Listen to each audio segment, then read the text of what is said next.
E eu quero convidar os irmãos a abrirem as Bíblias no livro de Hebreus, no capítulo número 12. Todos já acharam? Nós vamos ler a partir do verso número 14.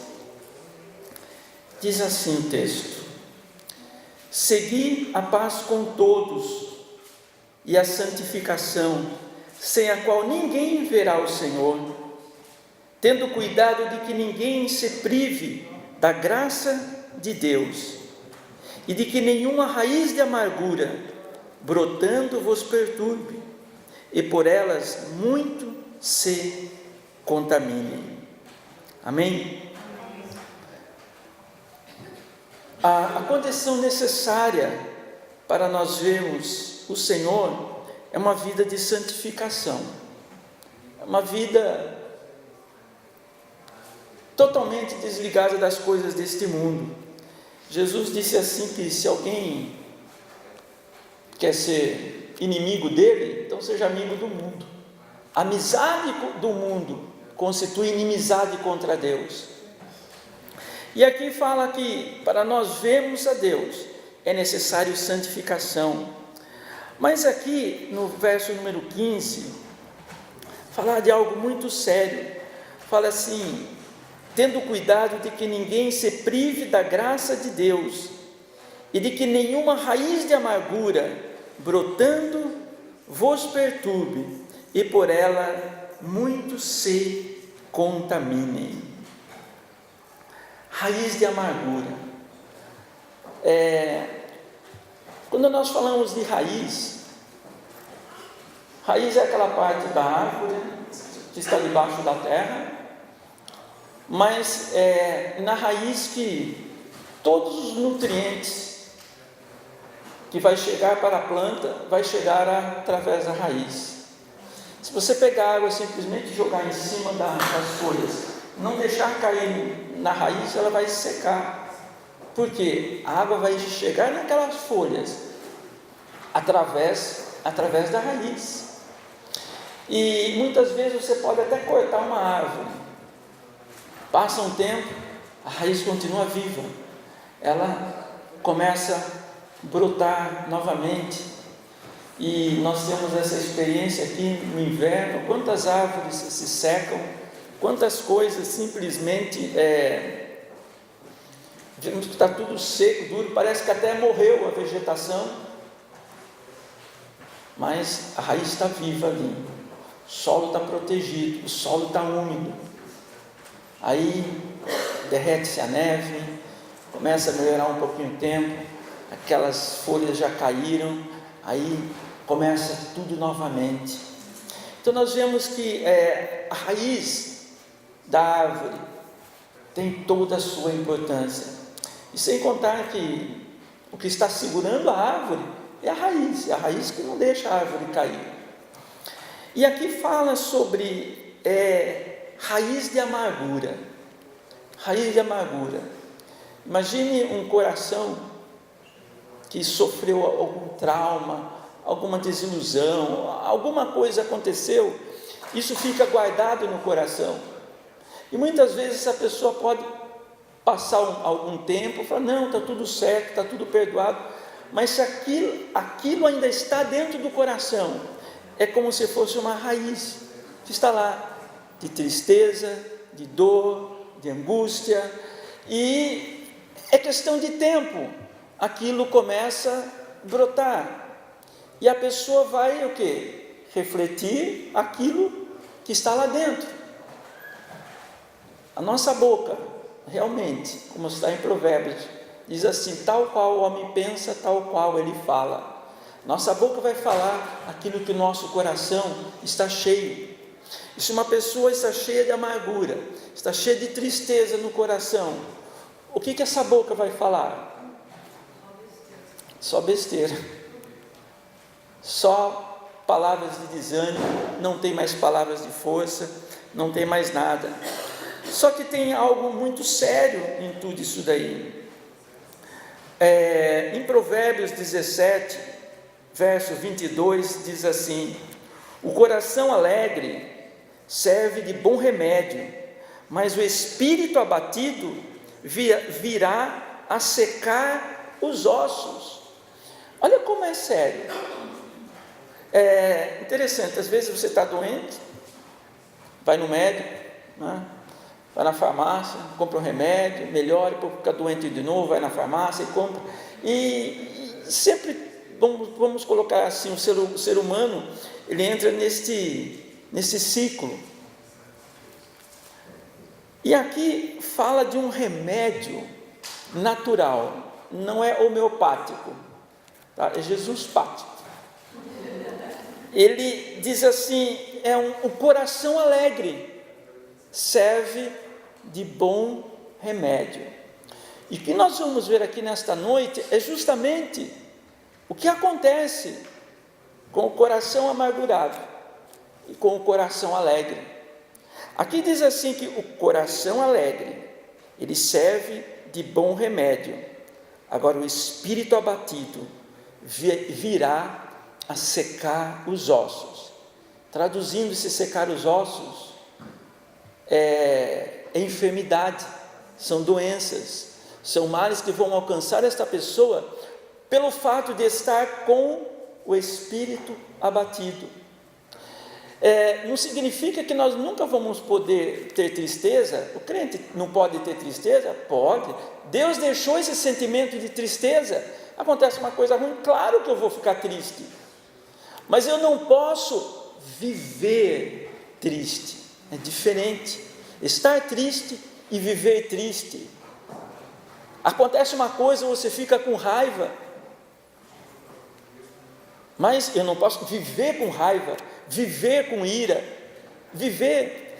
E é isso que nós lemos ali no texto, aquela raiz de amargura, o espírito abatido, as pessoas que cultivam a raiz de amargura, são sérios candidatos a muitas enfermidades, muitas enfermidades. Eu ouvi numa pesquisa, não me lembro onde que foi, que 60% das enfermidades são de origem psicossomáticas, ou seja, são problemas emocionais que acaba a pessoa ficando doente. Isso é muito comum. Gente, e é tão sério, porque o nosso organismo, para que ele funcione bem, ele tem que estar em equilíbrio, ele tem que estar bem, porque Deus deixou na nossa vida anticorpos, defesas para tudo. Nós temos no nosso corpo as defesas contra bactérias, contra vírus, contra todos os tipos de enfermidades. O nosso organismo, ele tem uma proteção. Porém, se emocionalmente a pessoa começa a ficar triste, começa a ficar abatida, começa a ficar com raiva, não libera perdão, principalmente, como já foi falado aqui hoje, e fica aquilo guardado no coração, a alma da pessoa está doente. O que vai acontecer? Isso daí vai começar a passar para o corpo, e o corpo, ele precisa avisar você de alguma forma que você tem que resolver esse problema. Então, começam enfermidades. Primeiro, cai a resistência do corpo, dos anticorpos. Então, a pessoa, às vezes, até uma gripe, um resfriado, a pessoa que está numa situação de debilidade, de tristeza, de angústia, é mais fácil ela pegar essa gripe, ou a gripe pegar ela, porque o organismo está enfraquecido. Lá no Brasil tem uma propaganda, né? A pessoa espirrava, alguém falava assim, olha, vitamina C e cama. O outro falava assim, não, toma uma analgésica. E existe uma verdade nisso daí. Você está com resfriado, o mais importante é a cama, porque o seu organismo, ele precisa se recompor. Você não pode gastar muita energia, você tem que recompor. A vitamina C vai ajudar o quê? Seus anticorpos. Todo resfriado, toda gripe, o que causa gripe é vírus ou é bactéria? Vírus. Qual é o único remédio que mata vírus? Qual?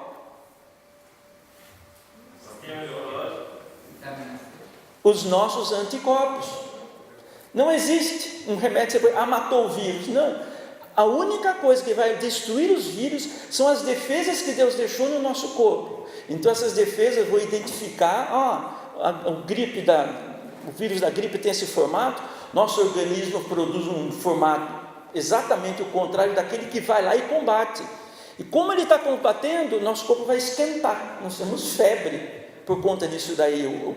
Quando você está tendo febre, quer dizer, o seu organismo está trabalhando para combater essa infecção.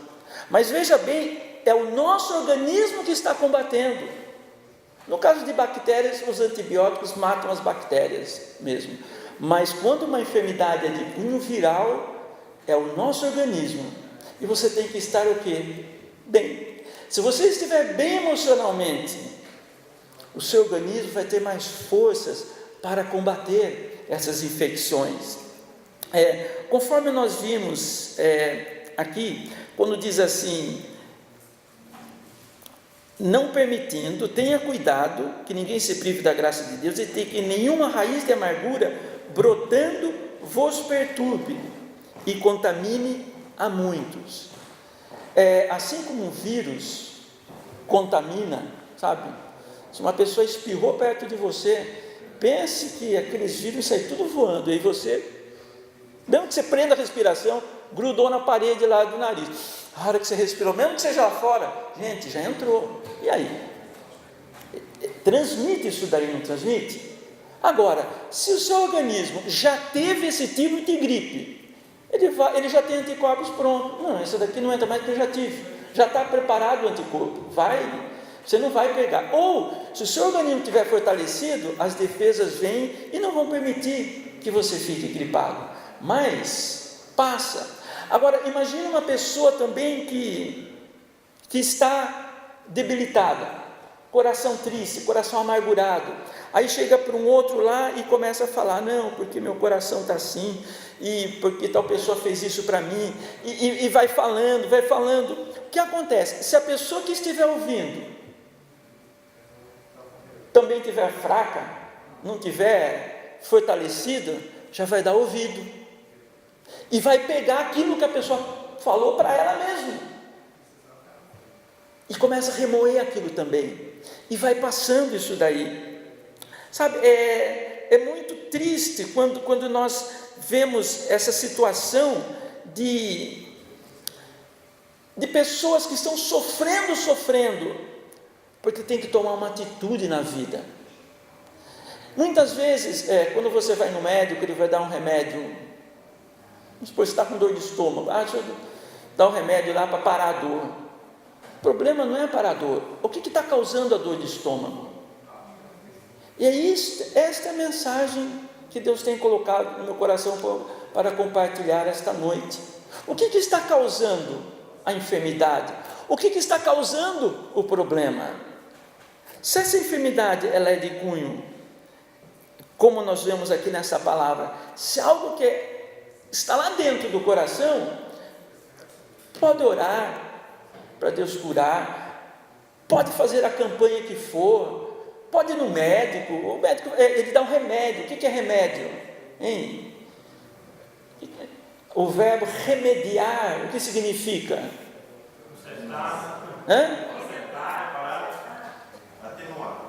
É protelar, não é consertar, não é isso?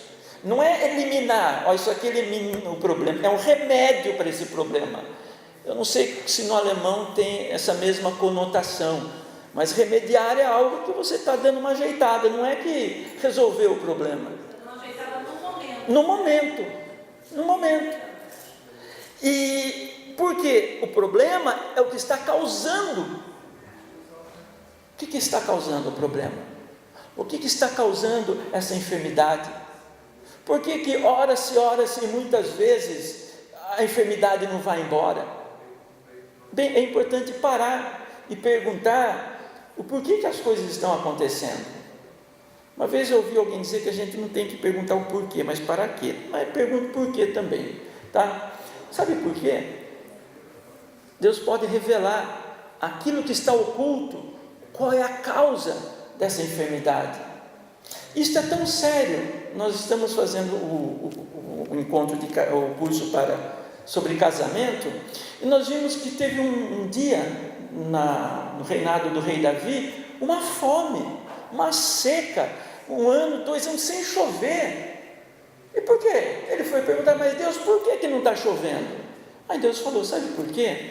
Porque Saul, o rei que foi antes de você, ele quebrou a aliança com os moabitas, e foi lá guerrear, e não podia ter feito isso, por isso está vindo essa fome agora. Então o que eu faço? Davi perguntou, vá lá e converse com o rei dos moabitas, e fala o que ele quer.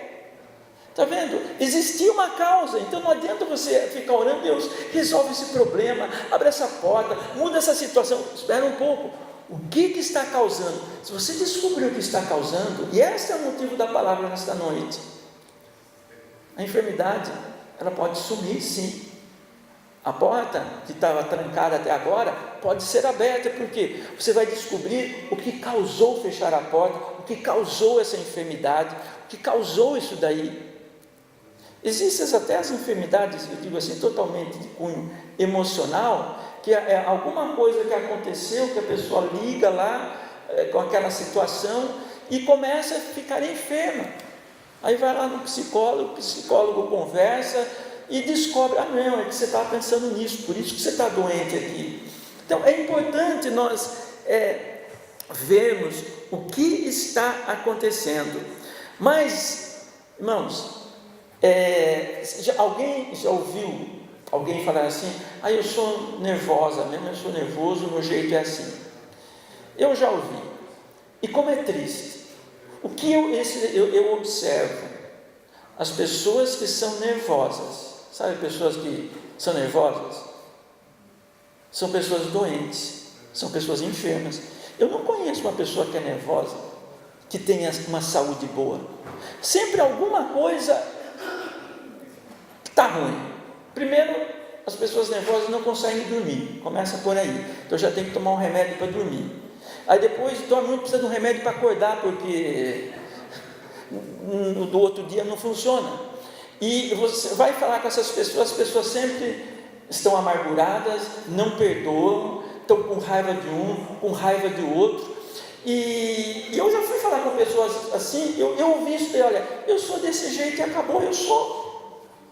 Gente, eu não posso me conformar que eu sou de um jeito, eu não posso, sabe por quê? Essas raízes de amargura são coisas sérias que precisam ser resolvidas na nossa vida. Eu tenho certeza que Deus, através dessa palavra, é o propósito dele curar, ele quer curar, porém, é necessário fazermos alguma coisa. Nós temos um exemplo de um homem, ele era muito importante, ele era um general da Síria, dos exércitos da Síria, e os sírios, eles eram inimigos de Israel, só que lá na casa dele, ele tinha uma ajudante lá, uma menina, que ela pertencia ao povo de Israel, e ela viu que o patrão dela tinha esse problema muito sério, ele tinha lepra. Claro, ele não estava ainda numa situação muito degradante, mas dentro de casa, acho que ele se vestia mais à vontade, sabia que ele tinha lepra. Aí essa menina falou o seguinte, olha, por que você não vai lá em Israel? Lá em Israel tem um Deus que cura, tem um profeta lá, e o profeta Eliseu, ele pode orar por você e Deus curar. Ele não tinha, veja bem, ele era um general, e pense bem como foi difícil ele ter que aceitar que o Deus de Israel fosse ter poder, e o Deus deles ali, que eram vários, não tinha o poder. Então ele escreve uma carta pedindo para o rei de Israel permissão, se ele poderia ir até lá para falar com o profeta. Não vou entrar nos detalhes, o rei permite, e ele vai. E quando ele chegou na frente da casa do profeta Eliseu, avisaram, olha, Naamã, ele está aí, ele veio aí para ser curado de lepra. Sabe o que o profeta fez? Nada. Simplesmente falou para o Geazi lá, o ajudante dele, falou assim, olha, vá lá e fale para ele mergulhar 7 vezes no Rio Jordão, e ele vai ser curado. E ele foi lá, olha, ele não vai te receber não. Como? Vim com toda a minha comitiva aqui? Não, mas ele disse para você ir no Rio Jordão se jogar lá 7 vezes que você vai sarar. Gente, esse comandante saiu indignado, ele saiu revoltado. O texto fala que ele dizia o seguinte: o que é isso? Mandar eu entrar nesse Rio Jordão? Os rios que nós temos no nosso país lá são melhores do que esse daí? Por que esse daí? Outra coisa, olha o que ele imaginava. Ele disse assim: eu imaginava que ele viesse, tocasse na enfermidade para que eu sarasse. Ah não, isso eu não vou fazer. E saiu, ia embora, nervoso, revoltado, indignado. Porém, um dos servos dele, eu fiquei vendo o respeito que eles tinham. Eles chegaram assim: meu pai, olha só, para o comandante lá, meu pai, se ele tivesse pedido para você fazer uma coisa mais difícil, você não faria para sarar dessa enfermidade? O que é dar 7 vezes um mergulho no Rio Jordão? É mesmo, tá bom, eu vou fazer isso. E foi. 1, 2, 3, 4, 5, 6. Quando chegou na 7ª vez que ele sai, fala que o corpo dele foi como o corpo de uma criança. Deus restaurou completamente. O que nós começamos a aprender aí? Soberba precede a ruína. As pessoas que têm coração duro, não perdoam e ficam com a raiz da amargura e ficam grudados, estão impedindo que as bênçãos o alcancem, que a cura, que o milagre aconteça. São pessoas que vão ficar sempre enfermas, porque o caminho é descer, sabe? Tem que se humilhar diante de Deus, diante das pessoas. Não adianta ficar naquele pedestal: não, eu falei, está falado, comigo é desse jeito e pronto.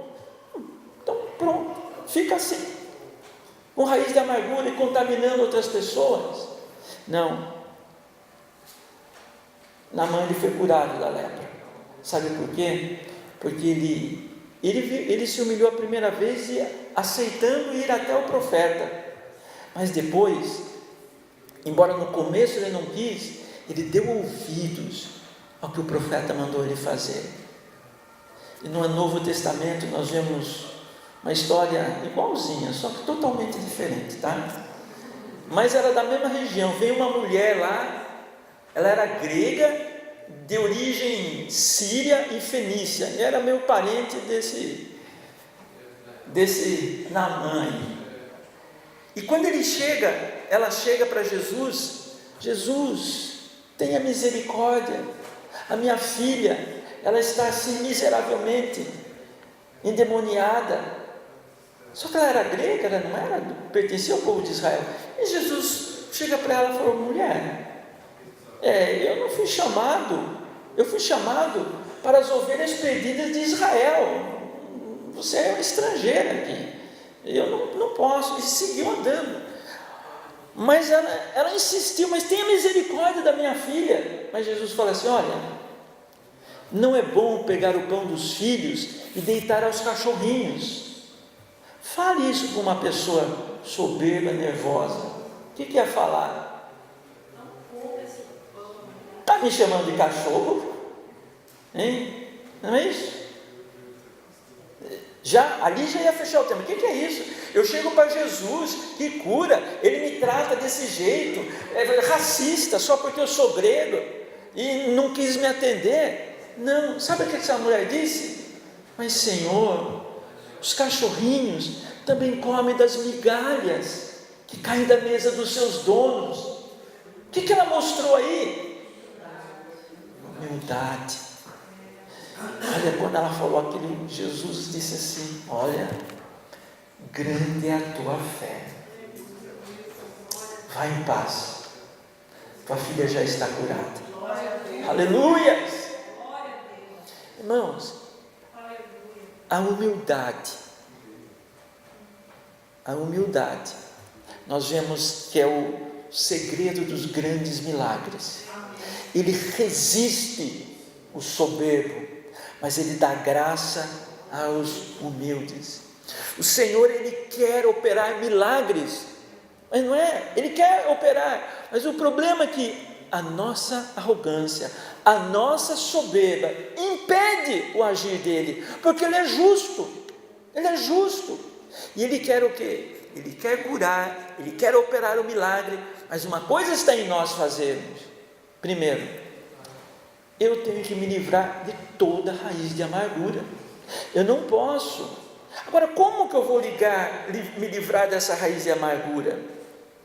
O Salmo 37, 5 diz assim: entrega o teu caminho ao Senhor, confia nele, e Ele tudo fará.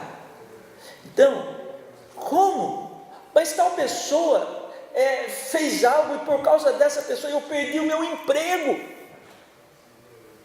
Entrega o teu caminho ao Senhor, confia nele, e Ele tudo fará. Não, mas eu perdi o meu casamento por causa dessa pessoa.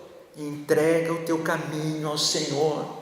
Sabe quando fala entrega o teu caminho ao Senhor? Quer dizer, eu não vou ficar nervoso, eu não vou ficar irritado, eu não vou me vingar, eu não vou fazer nada. Quando a Kátia estava lendo aqui no começo, eu falei, oh, glória, parece que a Kátia leu meu esboço aqui escondida. Que é isso?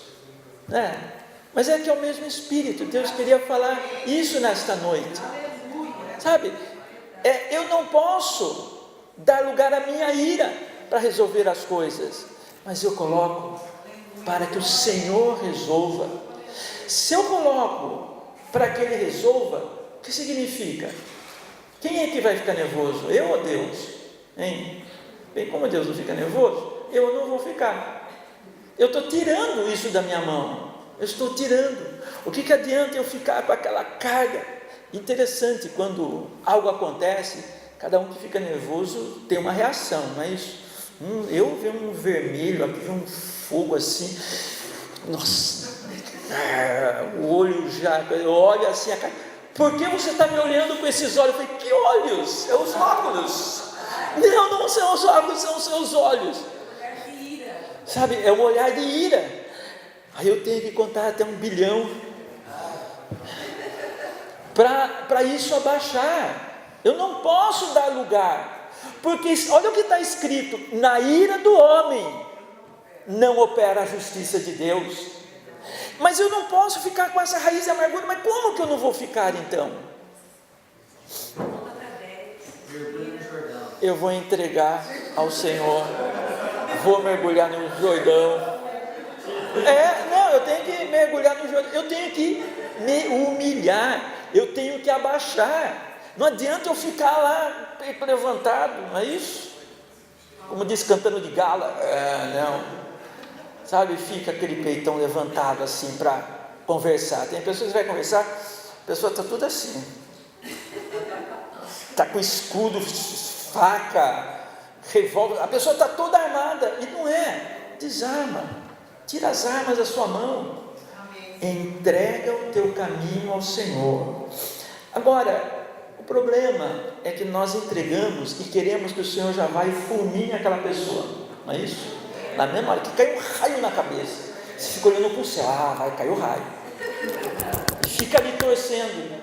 Só que Deus é longânimo, Ele é misericordioso, Ele não trata conforme nós queremos. Então eu tenho que fazer isso. Descansa no Senhor e espera nele. Está vendo? Entrega o caminho. Depois, 37:7, descansa no Senhor e espera nele, e não te indignes por causa daquele que prospera em seu caminho, por causa do homem que executa astutos intentos. Deixa a ira e abandona o furor. Não te indignes para fazer o mal, porque os malfeitores serão desarraigados, mas aqueles que esperam no Senhor herdarão a terra. Amém? Então o que eu tenho que fazer? Entregar e descansar. Sabe quando você tem aquele pico de estresse, aquela coisa, Por isso que dá dor de cabeça, dá dor de barriga, dá disenteria, dá um monte de coisa quando você entra numa situação de estresse. O seu organismo está perdendo o controle. Ele está te avisando: ei, para, calma. Então, a hora que isso acontecer, entrega o teu caminho ao Senhor. Eu preciso ter a certeza que é Ele que vai operar, é Ele que vai cuidar. Acho que eu já passei assim, juntamente com a Cátia, muitas situações de estresse, mas eu me lembro uma agora, que quando a Cátia estava grávida no 3º mês, e ela começou com uma hemorragia dentro de casa, aquela hemorragia assim, e acho que estourou a bolsa também, que foi água e sangue. Eu coloquei ela no carro e levei para o hospital. E quando chegou lá no hospital, no pronto-socorro, e quando ela foi atendida, interessante, quando nós entramos no carro, nós fizemos uma oração indo para o carro, colocando a vida da Cátia e do bebê nas mãos do Senhor. E nós descansamos mesmo. E quando o médico chegou e disse assim: olha, eu quero dizer que houve um aborto, ela vai fazer curetagem agora e não tem mais nada que possa fazer. Nós não saímos correndo, gritando: ai, agora por que Deus permitiu isso? Doeu, gente, deu uma dor na alma, saber que tudo aquilo que nós estávamos ali preparando, a Cátia fazendo um sapatinho de tricô, já tinha a gaveta com aquele cheirinho de sabonete, né? Tudo aquilo que, sabonete de criança, sabonete Johnson, né? Tudo aquilo estava acabando. Eu me lembro que eu fui orar e a Cátia ficou no hospital sozinha. Eu falei: Senhor, por que, Pai? O que aconteceu? Mas aí, a palavra que Deus deu foi ali em Jó. Foi quando Jó perdeu tudo, e Jó disse assim: o Senhor deu, o Senhor tomou, bendito seja o nome do Senhor. Sabe, ali nós entregamos a nossa emoção para o Senhor, nós entregamos para o Senhor a nossa dor, a nossa tristeza. Eu lembro que as pessoas chegavam, não, Deus deu essa palavra para mim em casa, e a mesma palavra Deus deu para a Cátia no hospital. E no dia seguinte as pessoas chegavam assim: ai, filha, coitadinha, o que aconteceu? A Cátia estava lá. Não, Senhor Deus, o Senhor tomou, bendito seja o nome do Senhor. Eu sei que ainda vou ter outros, Deus vai seguir nos abençoando. Existiu algo sobrenatural que tomou a vida da Cátia, tomou a minha vida. E as pessoas que chegavam ali desesperadas, nós os animávamos. E era para ser o contrário, né? Mas sabe por quê? Entrega o teu caminho ao Senhor, descansa no Senhor, sabe? Tenha certeza, Ele vai operar. E Deus operou na nossa vida. Nós temos a Érica aqui, já temos a Jennifer, temos o Dini ali. Agora, coração alegre serve de bom remédio. E em Provérbios ainda diz assim: não seja justo demais, demasiadamente justo. Por que razão destruirias a ti mesmo? O que significa? O que é uma pessoa justa demais, hein? Em tudo nós temos que ter uma tolerância, uma folga. Até nas engrenagens tem uma pequena folga lá. As pontes têm as juntas de dilatação. E tem pessoas que tudo tem que ser desse jeito, tem que ser assim, não tem margem, não aceita que ninguém erre. E essas pessoas cobram de si mesmas, porque elas não admitem que elas também errem, ou falhem alguma coisa. É dor de estômago, é dor de cabeça, são problemas lá que, olha, eu ia falar se é só Deus na causa, não, é só a pessoa tomando uma medida para chegar. Mas eu preciso fazer o quê? Como aquela mulher fez, e como aquele general fez, se humilhar diante da potente mão de Deus. Eu preciso tomar uma decisão, falar: sabe de uma coisa? Por que continuar sofrendo assim? Senhor, chega, me ajude a mudar. Não adianta falar: não, eu sou assim, como a carta disse, esse é meu gênio, eu vou continuar sendo assim, Deus sabe que eu sou assim, Deus sabe de todos nós, e sabe, se continuar com esse gênio, as enfermidades vão alcançar, tristezas vão alcançar, e sem contar que as pessoas alegres, elas acabam vivendo mais do que as mais tristes também. Isso. Vocês conhecem a unção do vento leva? Hein? Essa unção é a unção do vento leva. Vocês têm que receber, eu vou orar depois para receber a unção do vento leva. Mas sabe o que é isso? Nós fomos fazer um evento numa praça, lá na nossa cidade de Indaiatuba. E naquele evento, um pessoal de uma igreja nos convidou para participar de um encontro de igrejas. E nós fomos. Quando nós chegamos naquele encontro de igreja, imagine aquelas caixas acústicas, tudo rasgada, aquele som horrível, fanhoso, se aumentar o volume, distorcia tudo, e nós achávamos que era um evento, sabe, com tudo organizado. Não, era na parte mais importante que tinha na cidade. Eu sei que quando nós chegamos ali, tudo dando errado, ele Kátia, aquele dia até o período aconteceu ali, os nervos da cara estavam saindo fora da pele. Só que a irmã que organizou tudo aquilo, olha agora como está o som. A irmã, nem se preocupe, uma calma, olha, está vendo o vento? O vento vai soprar para lá, vai levar o som para lá. Se o vento soprar para cá, vai levar o som para o bairro tal, lá para a morada do sol. Não se preocupe, a palavra do Senhor o vento vai levar. Mas ela não estava nem aí com nada. E aí eu estou morrendo. Falei, cara, deixa quieto, vamos fazer o que está na nossa mão. Irmãos, pregamos, foi uma bênção. Resultado foi que à noite veio uma família inteira na igreja, queria saber quem era aquele grupo que estava louvando ali naquela hora que eles passaram, e falaram, é da igreja lá no final dessa avenida. E a família inteira foi alcançada. O vento levou mesmo. Amém? Então, aí quando a Cátia começa a ficar nesse estresse, Cátia, o vento leva. Deixa o vento levar. Eu não posso me estressar, querer mudar uma situação que já aconteceu. Mas fique em paz. Sabe por quê? Entrega o teu caminho ao Senhor.